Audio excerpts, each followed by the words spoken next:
situations, that it's not you who has to say no, it's the other person who doesn't have to ask. We can adapt. We can take a step back from the education we once received, of knowing how to respect a space, even sacred territory. Tavinho, sometimes I see the way we enter churches. The disrespect is so great because there is no difference between outside and here. I take many pilgrims around the world. This is the first thing I tell them at the beginning of our pilgrimage. People, realize the sacredness of each place. Don't go inside the church. In the same way, how do you enter the market? I'm not talking about religion yet. I'm talking about values, virtues, education, which is the basis. It's the first instrument of this inner life that will qualify us as people. It's the first brick in the construction of this inner life, which will later give me the conditions to be a bearable person from a social point of view. I'm not talking about bearable social behavior, being harmonious in my relationships, my people. That's the greatest wealth you can have in life. You establish from the beginning this foundation that will give you the conditions to be an educated person. Educated. To be a person who has the sensitivity to perceive what should and shouldn't be. Where do your rights begin? Where do your duties begin, and should you exercise them? We're not in the gospel yet. We're in Aristotle. We're in Plato. We're in the early days of the philosophy, of this Western philosophy that we know, which, by the way, established our standards of law and economic policy. Even that you have never read a page of Aristotle, even if you have never read a page of Plato, your faith, this theological systematization that we have, was it influenced by them? But Jesus, what does Jesus have to do with this story? No, Jesus is absolutely original in what he says. When I say in theological systematization, it is when we're going to study Thomas Aquinas, when we're going to study Augustine, because these men were very intelligent, and they began to think about faith, starting from philosophy. They took a step back. They wanted to bring rationality, so that our speech could be respected by others, first by ourselves. Do you know why? We will only live if there is in fact coherence for us. What makes us followers of Jesus is when we realize that the word he proposes to us, that the law, that the rule he suggests to us makes sense. Before that, there is no segment. There is no segment before the knowledge of the truth. You may even have a participation. You may even be a number in the statistics. But you are still not a Christian. You may even be Catholic. But you are still not a Christian. You may even be an evangelical. But you are still not a Christian. There's a living room where we run the risk of spending our entire lives thinking that we are already in the main place.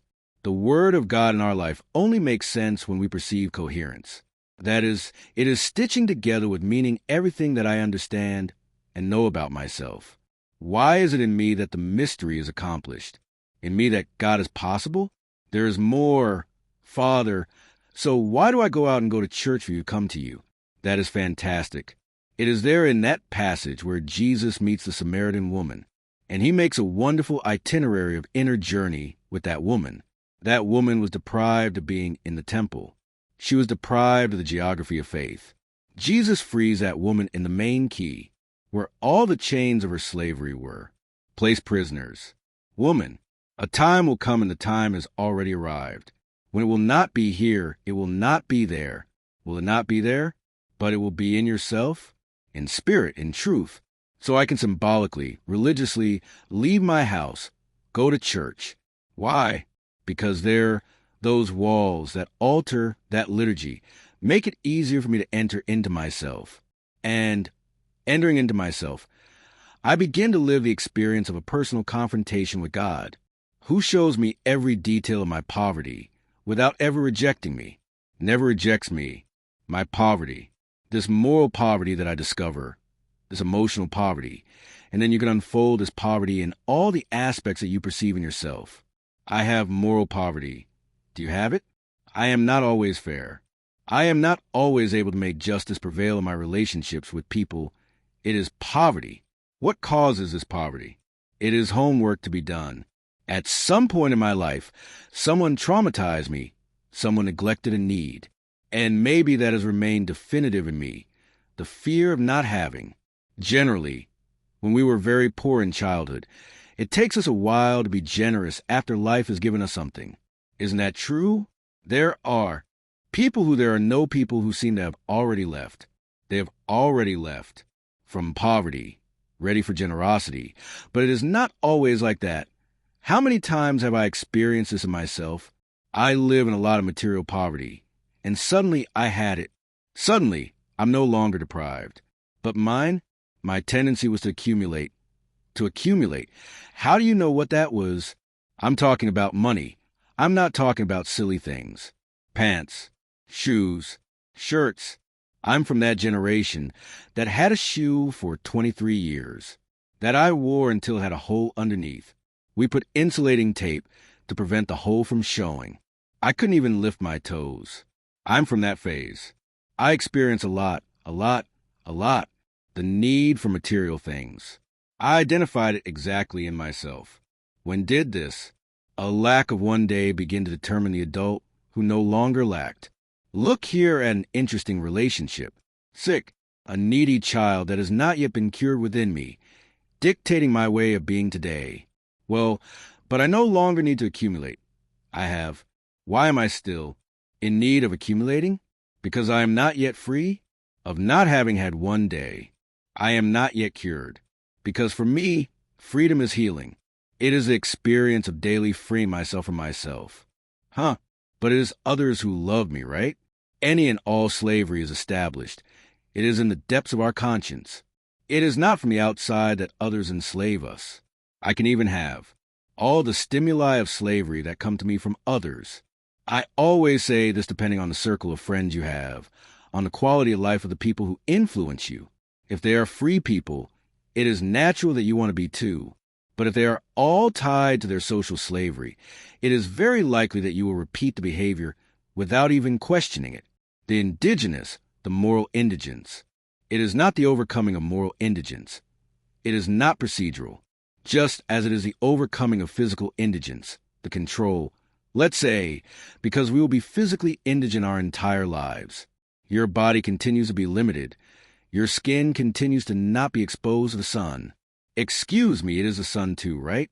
To the fire. But it is managed. You have assimilated this indigence. You know very well that you cannot jump from a 10-story building. Your body is not prepared for that. Now I ask, why do we live the same care with moral indigence?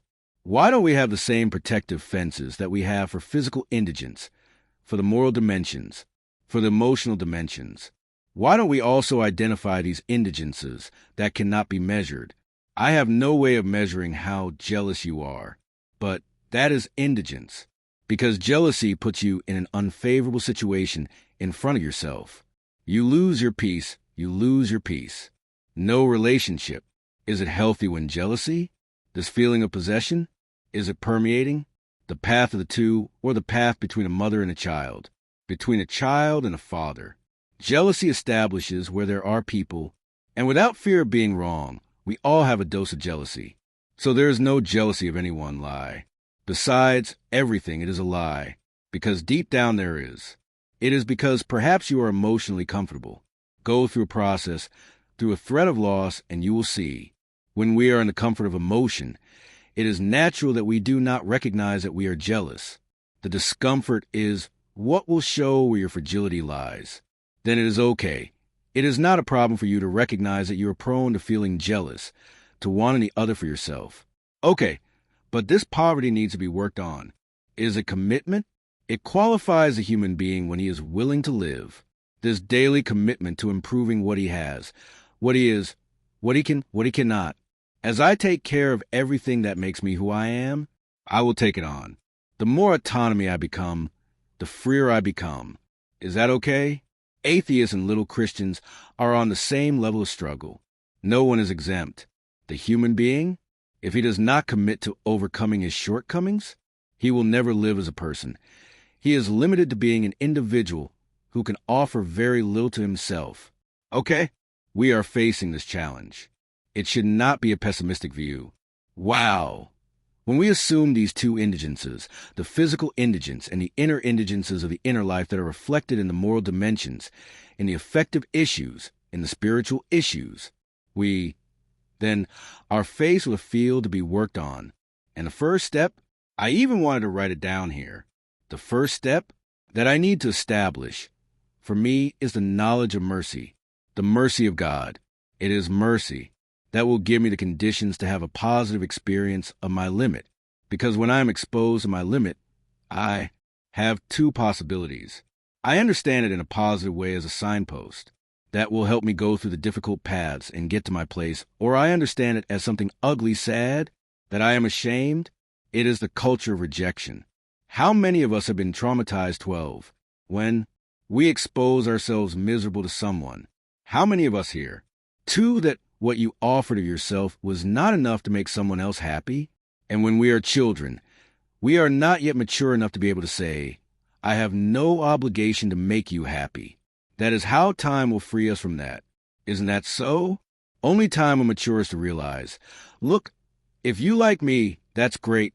If not, there are billions and billions of people in the world that you can like. I don't have to adapt to what you want, to be loved by you.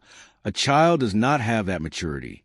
A child naturally suffers the imposition of the looks that take over him, because he is experiencing 2 types of poverty, and one more prevalent than physical poverty. Our dependence on father and mother is impressive. Like us, we need you to like us. It hurts. And sometimes you don't like what I truly show you. Does your look disapprove of me? I am not showing you something that I am not. I am showing you the limited being that only at that moment. And then the traumas are established in us. Trauma is nothing other than the moment in which we offer only what we can offer, and what we offer is not enough for the one who receives. So I create within myself an unwillingness to this truth. So I start to pretend. Do I pretend that I know? This is so present in the classroom, isn't it? Are there teachers here? Yes. Do you know what I'm saying? That fateful question. After a math teacher explains generation, that complicated equation to Dad. Do you understand? Who looks back? To this, it's crazy to say that it's not the majority. It ended up destroying. It destroyed any and all possibility of you showing your fragility. I didn't understand as quickly as you did, and I'm ashamed to say so. Where did this start, my people? With those who had the first influence over us. We are not by chance. At some point in life, we began to reject each other because the other didn't accept the little that we could offer. And it's not a problem that we have so little to offer. You know, sir, what I have is so little to give, but we want this little with our brothers. Sharing this is beautiful.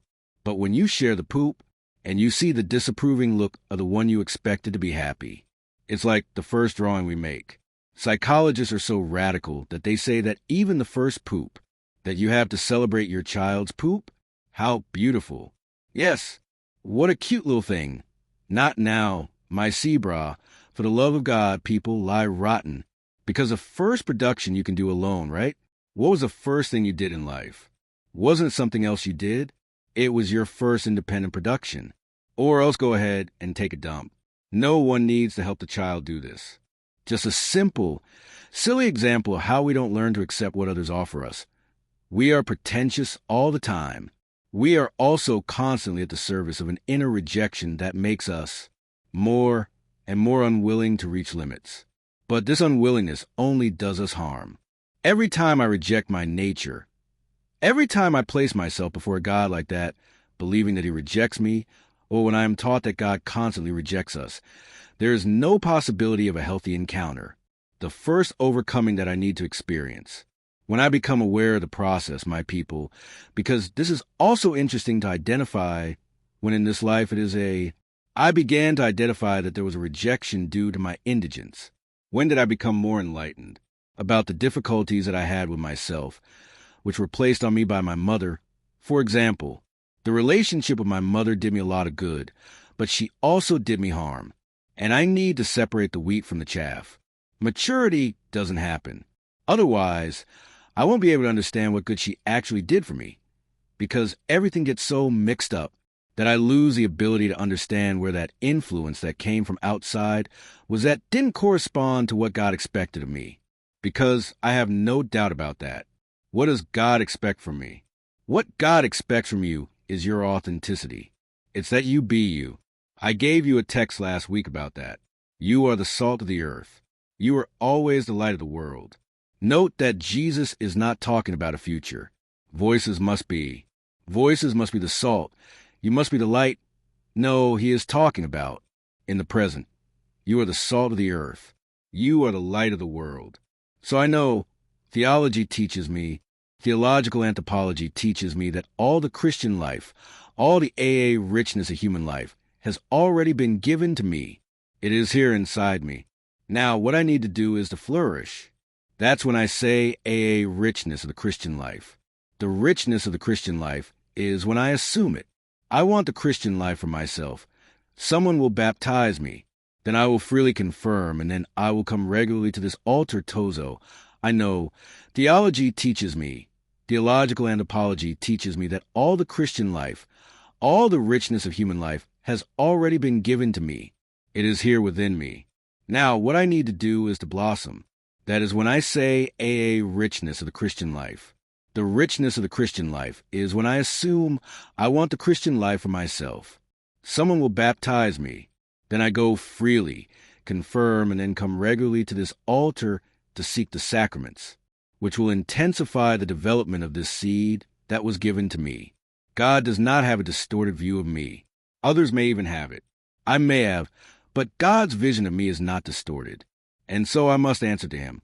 I cannot create my life to please people if I am displeasing what God placed in me as the most original seed that he could create. And we are all original.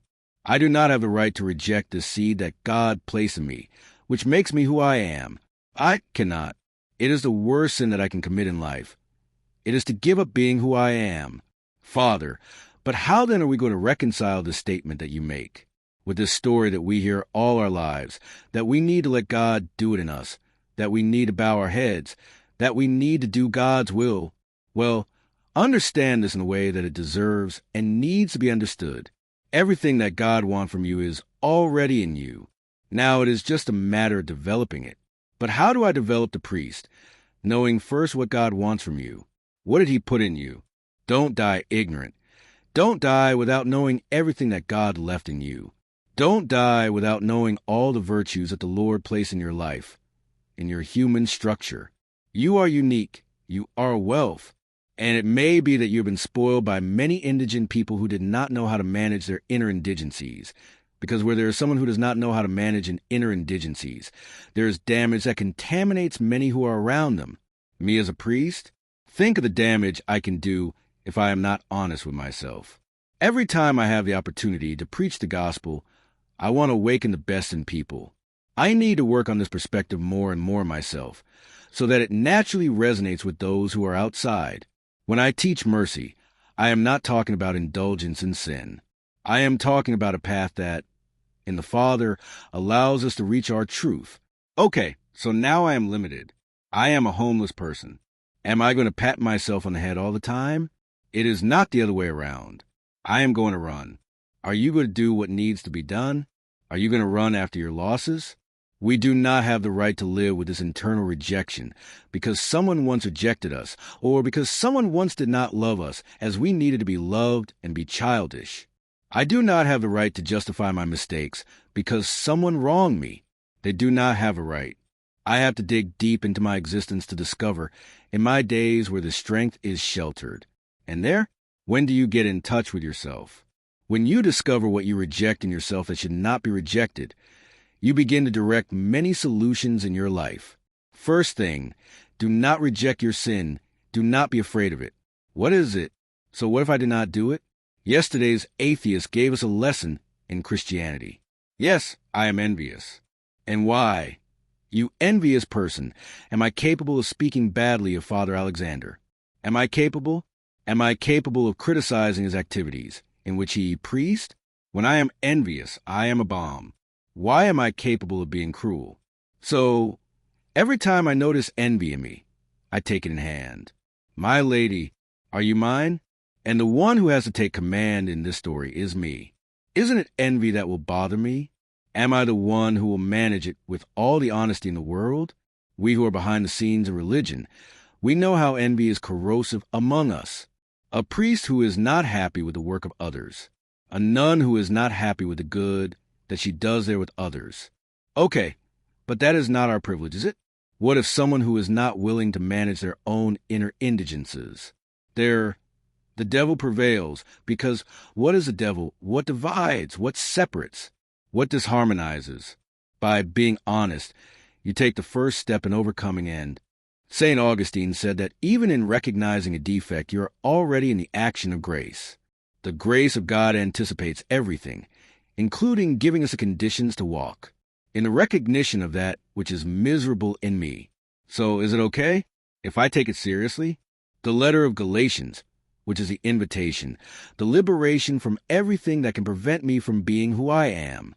So I will start living a daily homework to start putting on the table of my confrontation everything that in my behavior and my way of being does not favor my maturity, and without fear my people eliminate from our entire life and any situation that may cause this inner rejection, free from rejection, from everything that was offered to us or that was dug by ourselves, as a hindrance so that God can make the seed that is within us flourish. Yes, I think that the great objective of the devil is precisely that we get into ourselves, stay entertained so as not to reach the core of ourselves. Because the lack of freedom is exactly that, the lack of freedom. It causes entertainment. It gives me pleasure. Zinho, always temporary, right? And you go on replacing it with others and replace it with others. And you never get to the heart of the matter. There is no overcoming. Entertainment? I can very well live a life without freedom, seeming like I am free. Today, this talk of a libertinism is nothing other than a bunch of people tied up in their needs, with no willingness to deal with them to overcome them. And social chaos sets in there, where libertines make it seem like freedom. What do they live? A people who don't want rules. If everyone were the same as you, who doesn't like rules? How unbearable would it be to live? Let's change Tom Jobim's song. When there is a person in the family nucleus who doesn't do their homework of correcting in their inner life or of putting this inner poverty about the dynamics of work, routine, struggle, it's unbearable. A person who doesn't change. Am I too old to change? Well, then know that you will grow old in bitterness, because those who don't change are alone. Who is not willing to live the polishing of the gospel. Why is this so interesting? The more you delve into the knowledge of God, the more he will point out to you where your rejections are, and he helps you to live the acceptance of these situations so that you can take care of them, not so that you get used to them. So, okay, I'm going to admit that I'm jealous, and I'm going to spend my whole life saying, I'm jealous. Am I unfair? No. God's action in our lives is precisely, at first, to enlighten us, and after he enlightens us, he helps us to move forward with ourselves. Enough of this religiosity that doesn't teach us to look at this misery that inhabits us in an honest way in the light of divine mercy. Because when I am enlightened by divine mercy, I become more enlightened about what I can do with myself. Being at work with myself, I lose a little time that I have left, which makes me spend all my time wanting to take care of other people's lives. Look, I'm going to tell you something. When we are willing to take care of our inner indigence, we don't have time for gossip. We don't have time for so many things that are part of our lives. When we start to manage our indigence, we become much more tolerant of it. Not in the sense of thinking that you can sin as much as you want. Okay? Mom is here to protect you. Isn't that right? Mercy involves justice. I say again, it is not indulgence in sin. When I look at myself in the light of mercy, it is not to pat myself on the head and remain complacent in my defects. No, it's not. I look at myself in the light of mercy so that I don't believe in the condemnation of those who are outside, because if there's one thing that the devil has achieved, it's militant. They're all very religious. They're all very militant. When do I want to live? Do I have to go into solitude? When do I want to live a fair relationship with myself? I have to close all the doors of condemnation, including of the rejections that were placed on me, which also condemn me. Then, if I don't enter the Holy of Holies, the place where only one fits, nothing happens. If I want to talk to God, I have to be alone. Do I have to turn off the light? Do I have to untie the knots of the shoe, the tie, of my dreams, of my desires? Do I have to forget the date? Do I have to lose count? I have to have my soul and body naked. If I want to talk to God, I have to lick the stairs of any and all vanity that I have within me. I have to clean it. I have to bleed everything that is an obstacle in me. In the Holy of Holies, you don't enter with your diplomas, with your gold records, with your necklaces, with your titles. In the Holy of Holies, we enter alone. The thing that hurts me the most as a man, it's not like the priest. Maybe it's the feeling that hurts me the most. It's when I see a religious speech denying another the right to be received by God. Why the oil for the one who brings me here? I stayed still because of Jesus. What makes me a Christian, thank God, is Jesus. It's looking at your way of living, your way of thinking, and discovering that it makes sense to me. Does it make sense to me? If today I stopped being a priest, if I were expelled, would I continue to be a Christian? I wouldn't change a word of what I've said, because it makes sense. And for me, the special thing is realizing that Jesus did not turn away anyone who was honest, my friends. The only one who gave a somewhat strange answer was that boy who brought him a bunch of diplomas. The gospel calls him a rich young man. I mean, what riches were these?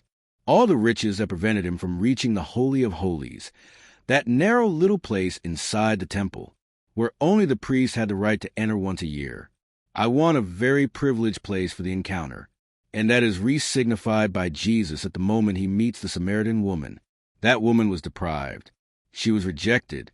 She had a culture of rejection within her. She was rejected for being a woman. She was rejected for being a Samaritan. She was rejected for having an absolutely incorrect life. And Jesus said to her, if you want, you can not only enter into time, you can enter the Holy of Holies. It is the most special place. And didn't he use those words for her? But you deduce that what he was suggesting to her was this: free yourself from the rejections that others have placed within you. Free yourself from the free cultural rejections, from the religious rejections, from everything that was a dishonest speech, that did not understand who you were, because it was made from a man or a woman who also did not understand who they were. Be honest. When you are going to evangelize someone, when you're going to evangelize your children, be honest. Look at yourself, and also find those rejections that are so ingrained within you. All of us here, in some way, one day, this very mistaken understanding was placed on us. God has difficulty with you, you see? For this. But I'm telling you this because I love you. Okay? He's the last one in line that he chooses. You look at the apostles, the disciples that Jesus wanted with him. I wouldn't choose any of them. Here I go. At a certain point in your life, do you feel less Christian because of this? Why do you have difficulty feeling loved? Because the results of your life are not satisfactory? It's not enough for you to feel that God can care for you. Are we making a mistake? Somewhere we are making a terrible mistake. Because if we provoke this in people, if we are creating an indisposition between them and God, somehow we are making a mistake in construction of this word, this construction of this discourse. I don't know what's left of you. I don't know how old you are as Christian. I don't know what battles you had to face. How many people look down on you? How many people still look down on you today, not believing in your fight? I don't know how many people will look down on you, for the mistakes you had made or for the wrong choices you made. I don't know. What I do know is that if you don't put this rejection under command, you'll be deprived of knowing how much God loves you. He exchanges kingdoms. The word says so. The exchange of kingdoms dispenses with any and all wealth to stay with you. I have no right to change a line of this gospel. So what if I'm wrong? I prefer to err alongside those who are rejected today. What if I'm wrong? What if I'm wrong in my convictions that were given to me by my experience with Jesus? I don't care if I'm condemned later, because I don't want to live that condemnation in life, knowing that in the name of God, I despise someone, knowing who, in the name of God, I made a person's life worse than it already was. That condemnation in life, my people, I am aware that I don't want to live. I say again, I am not a man who is complicit with sin. No, at no time in my life will you see me complicit. with the diabolical structures that surround us? Do they kill our children with the mentalities that are increasingly diabolical and socialized? No, I'm not talking about that. What I don't want is to lose the opportunity to announce this loving God, liberator, who provokes a new life in every creature, who, honestly, approaches him. And if today you are this creature, that's why I came here. I am a man of many mistakes, of many defects, but I don't lose sight of the love that God has for me. I'm not comfortable with my sins, nor do I want to be comfortable with them. I've committed many, but I don't reject anything I've done in this life, because it's exactly what I've done in my life, right and wrong. That brought me here today, and that's why you do spiritual direction. That's why you pray, so I can find those who really want it. Then I want this best version, people. I don't want to die without downloading everything I can. Do you know when I know that God placed such a beautiful human being inside me, I want to make him come out. Yesterday, when the teacher was talking, my God, how ignorant we are, right? You don't know. Didn't you feel like studying yesterday? No, I did. If a college had opened and she had enrolled me for the entrance exam, talking to Everson, my brother, my friend who has been by my side my whole life, I was too Everson. It's so good to see a wise person, knowledgeable, articulating everything that culture has given him. And look how beautiful the best version is. In 10 years, this man will be more brilliant, even more brilliant, more brilliant. The Apostle Paul was like that. That version, when he fell off his horse, killed us. He ordered us to be killed. Look at the last version of Paul, the one that comes to us, a brilliant man who managed to understand human freedom, who understood God, inherent in man, man inherent in God. When I look, I'm not yet the last version I can. I have so much to seek within myself. So for that, I need to look carefully at the people I let influence me. You know, is this serious?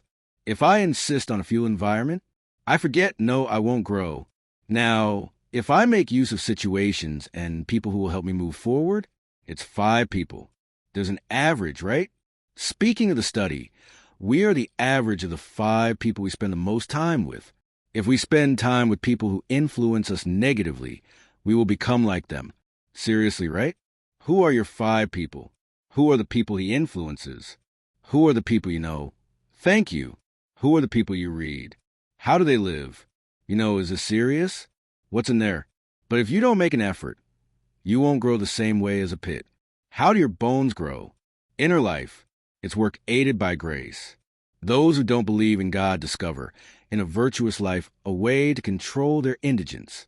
We who believe in God still have the help of grace, which is all the understanding of faith that we have that God supports us, so that we can overcome these indigences every day. I really believe in the possibility of managing these indigences. That part of their own awareness is not. I believe that there can be no Christian life if there is no first encounter with this poverty, an acceptance of this poverty, the liberation from rejection. If I experience rejection for who I am, if I have not yet assimilated the limited being, what I am, I will never be able to enhance myself. The being that I am? Now, from the moment that I live a loving experience that is not one of condescension, I will not be condescending with my weakness, but I will embrace it in a loving way. I began then from this grace of God that helps me, and overcoming, and that is also an important factor, right? Because it is not just about recognizing and talking. For example, I am a jealous person. I am like that, no, that is the first step, but I need to take the next step, which is for when I say it is me, I am entering the mystery of my identity. And it is very good when I have the courage to say I'm the one who is by my side, because I live a commitment. So, if you recognize that I am jealous and I always say that I am not, it is unlikely that I will start a process of overcoming this. Now, if I commit to you, yes, I really am, I start to live a commitment to what I told you. Then my identity becomes shared. I start to leave my individuality and start to live as a person, which is precisely about taking care of myself, to take care of others. And that is the path to healing. That is a path to healing, because enlightened consciousness naturally leads us to solutions. And it is very interesting when I identify that many human processes become paralyzed precisely because they are not aware of what they need.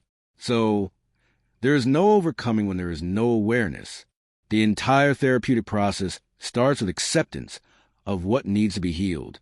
In this process, the person can detect feelings of rejection and everything else. The certainty that we are loved by God can be a fundamental step too, right? Because we no longer have the right to continue suffering. He didn't give it to me. This samba is only for him. If he wanted me this way, he didn't. He doesn't have a problem with me this way. Although he wants me to bring out the best in me, because this is a relationship between father and son. I always like to understand my relationship with God based on a human experience that is possible for me. I am not an angel. I have no other. It is reality to analyze and understand. God announces my human reality.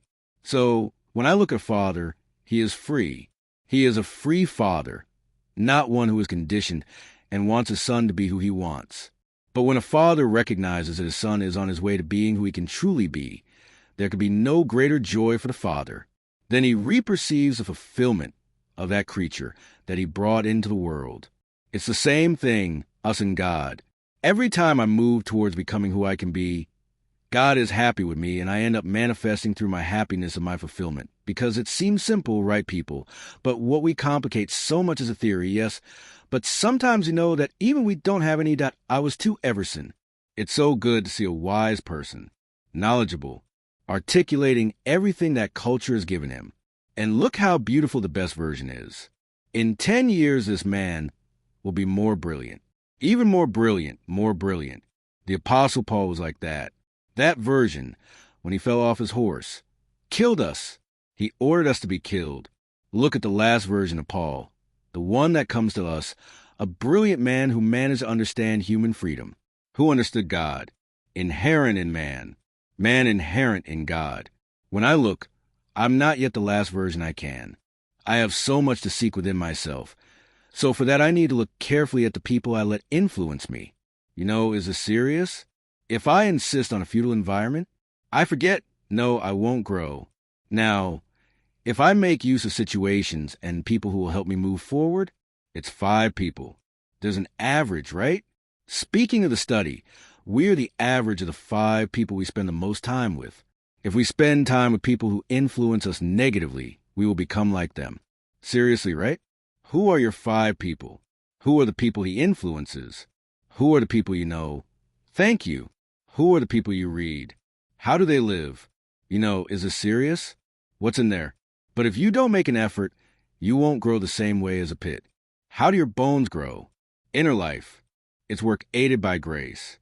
Those who don't believe in God discover, in a virtuous life, a way to control their indigence.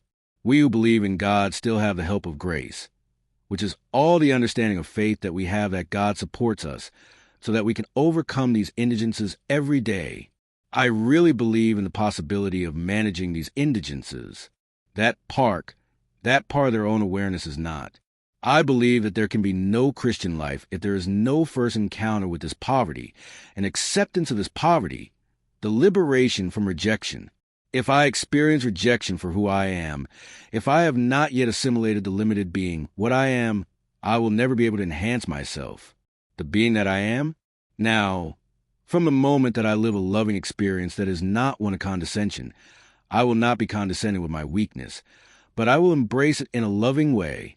I began then from this grace of God that helps me, an overcoming, and that is also an important factor, right? Because it is not just about recognizing and talking. For example, I am a jealous person. I am like that. No, that is the first step. But I need to take the next step, which is for when I say it is me, I am entering the mystery of my identity. And it is very good when I have the courage to say I am the one who is by my side, because I live a commitment. So, if you recognize that I am jealous, and I always say that I am not, it is unlikely that I will start a process of overcoming this. Now, if I commit to you, yes, I really am, I start to live a commitment to what I told you. Then my identity becomes shared. I start to leave my individuality and start to live as a person, which is precisely about taking care of myself, to take care of others. And that is the path to healing. That is a path to healing, because enlightened consciousness naturally leads us to solutions. And it is very interesting when I identify that many human processes become paralyzed precisely because they are not aware of what they need. So, there is no overcoming when there is no awareness. The entire therapeutic process starts with acceptance of what needs to be healed. In this process, the person can detect feelings of rejection and everything else. The certainty that we are loved by God can be a fundamental step too, right? Because we no longer have the right to continue suffering. He didn't give it to me. This samba is only for him. If he wanted me this way, he didn't. He doesn't have a problem with me this way. Although he wants me to bring out the best in me, because this is a relationship between father and son. I always like to understand my relationship with God based on a human experience that is possible for me. I am not an angel. I have no other. It is reality to analyze and understand. God announces my human reality. So, when I look at a father, he is free. He is a free father, not one who is conditioned and wants his son to be who he wants. But when a father recognizes that his son is on his way to being who he can truly be, there can be no greater joy for the father. Then he reperceives the fulfillment of that creature that he brought into the world. It's the same thing, us and God. Every time I move toward becoming who I can be, God is happy with me, and I end up manifesting through my happiness and my fulfillment because it seems simple, right, people? But what we complicate so much is a theory, yes, but sometimes you know that even we don't have any. Once this is done in a process, the person can detect feelings of rejection and everything else. The certainty that we are loved by God can also be a fundamental step, right? Because we no longer have the right to suffer. And he gave me this samba. It is only for him. If he wanted me like this, he doesn't have a problem with me like this. Although he wants me to bring out the best in me, because this is a relationship between father and son. I always like to understand my relationship with God based on a human experience that is possible for me. I am not an angel. I have no other. It is reality to analyze and understand. God announces my human reality. So, when I look, a father is free. With a free father, not the one conditioned wanting the child to be who he wants. But when a father recognizes that the child is on the way to being who he can truly be, there can be no greater joy for the father. So realizing fulfillment of that creature that he brought into the world is the same thing. We and God, every time I set out on a path to become who I can be, God is happy with me, and I end up expressing it through my happiness, my fulfillment. Well, it seems simple, right, people? But why do we complicate things so much? It's the theory, yes, but sometimes you know that even we don't have any clarity on the theory. We study little. Is it too much? Yes, there's a lot to be studied. I think that Christianity is an inexhaustible source of knowledge. It is essential that I have knowledge so that this knowledge can help me live and return to the theme of your speech. Free from rejection, especially internal, right? It is the one that I offer myself, which may have been reinforced by my mother, my father, my teacher, by those who in some way had emotional authority over me. So, when I become knowledge, I become aware that I cannot demand that a child be aware of this. Yes, but when I start to mature, I become able to identify where I reject myself. And what is the root of this rejection? I have a natural therapeutic process underway, which is great. Now, just to finish up here, it is not a question of jealousy. I found something you said very interesting, saying that jealousy puts the jealous person in an unfavorable position, but in front of themselves, not in front of others, right? It is very uncomfortable to feel jealous, right? I can even hurt others with my jealousy, but the main thing, it is harmful. It is me because I lose my peace. I don't sleep. I keep looking all the time. I keep investigating. So this is very uncomfortable. Living it, yes, it is true. I thirst for your grace. Every day you love more. I am luckier. I go further when you are here. With words of love, I adore you, Lord. Today, thank you for your great company over us. The blessing of Almighty God. He wants Father, Son, and Holy Spirit. May Jesus illuminate your day. Subscribe, take care, comment, Share so that this message can go further, reach the hearts of more people.